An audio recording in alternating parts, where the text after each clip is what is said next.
નમસ્કાર, આપ જોઈ રહ્યા છો JK ગુજરાતી. વાત કરીએ તો પાટણના જાડેશ્વર પાલડી ખાતે ભવ્ય ત્રિદિવસીય પ્રાણ પ્રતિષ્ઠા મહોત્સવ યોજાયો હતો. સમગ્ર વાત કરીએ તો સરસ્વતી તાલુકાના જાડેશ્વર ગામની પવિત્ર તપોભૂમિ પર નવનિર્મિત દેવસ્થાન રામદેવ પીર મહારાજ અને પીપાજી મહારાજની ભવ્ય ત્રિદિવસીય પ્રાણ પ્રતિષ્ઠા મહોત્સવ યોજાયો હતો. જ્યારે આ પ્રસંગે મુખ્ય પાટલા યજમાન તરીકે ઠાકોર પર્વતજી તેમજ પાટલાના યજમાન તરીકે ઠાકોર રમુજી હાલાજી તેમજ ઠાકોર ભેમુજી હાલાજી તેમજ ત્રિદિવસીય પ્રાણ પ્રતિષ્ઠા મહોત્સવના યજમાન તરીકે લાભ લીધો હતો. જ્યારે આ રામદેવ પીર મહારાજ તેમજ પીપાજી મહારાજની ભવ્ય પ્રાણ પ્રતિષ્ઠા મહોત્સવમાં આશીર્વચન આપવા માટે સંતો મહંતો પધાર્યા હતા. પાટણ જિલ્લાના સરસ્વતી તાલુકાના જાડેશ્વર ગામની પવિત્ર તપોભૂમિ પર નવનિર્મિત ત્રિદિવસીય પ્રાણ પ્રતિષ્ઠા મહોત્સવ ભવ્ય રીતે ઉજવાયો હતો.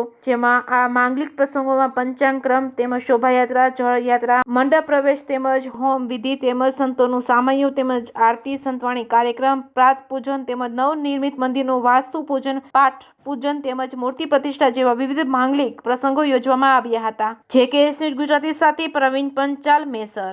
આજે પ્રાણ પ્રતિષ્ઠા મહોત્સવ જે પાલડી ખાતે કરવામાં આવ્યો છે, કયા અનુસંધાનમાં કરવામાં આવ્યો છે? રામદેવ પીર અને પીપાજી મહારાજના પ્રાણ પ્રતિષ્ઠા નિમિત્તે આ પ્રસંગ કરવામાં આવ્યો છે અને સૌનો સાથ સહકારથી રામદેવ પીરની પ્રતિષ્ઠા અને શિખર ચડાવવામાં આવેલું છે. પાલડી ગામ જાડેશ્વર પાલડી મુકામ. તમારું નામ? રમેશભાઈ મહારાજ. આજે જાડેશ્વર પાલડી મુકામે પીપાજી માનવ સેવા આશ્રમની અંદર બાબુરામ મહારાજનું એક સપનું હતું કે મારે અહીંયા આશ્રમની અંદર રામદેવ પીર બાપાની પ્રતિષ્ઠા થાય અને અમારા સમાજની અંદર જે સંત પીપાજી મહારાજ અહીંયા પ્રાગટ્ય થાય, એમની મૂર્તિ પ્રાણ પ્રતિષ્ઠા નિમિત્તે આવો ભવ્ય પ્રસંગો જાય અને સાધુ સંતો ભોજન લે, દરેક ગામના ભોજન પ્રસાદી લે, એવું એમનું સપનું હતું. આજે સાકાર થયું છે અને રામદેવ પીર બાપાની પ્રાણ પ્રતિષ્ઠા નિમિત્તે આજે ભવ્ય આયોજન કરવામાં પાલડી ખાતે આવ્યું હતું. એટલે બધા સંતો, ભક્તોએ, સાધુ સંતોએ, ગામજનોએ ભાગ લઈ દાનવી દાતાઓએ મદદ કરી અને આ કામ નિર્માણ પૂરું કર્યું છે.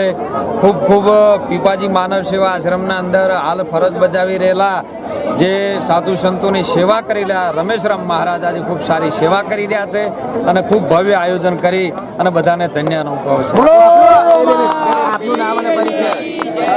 વિષ્ણુગીરી મહારાજ, મહાકાલીધામ પાલડી ગિરનારી આશ્રમ.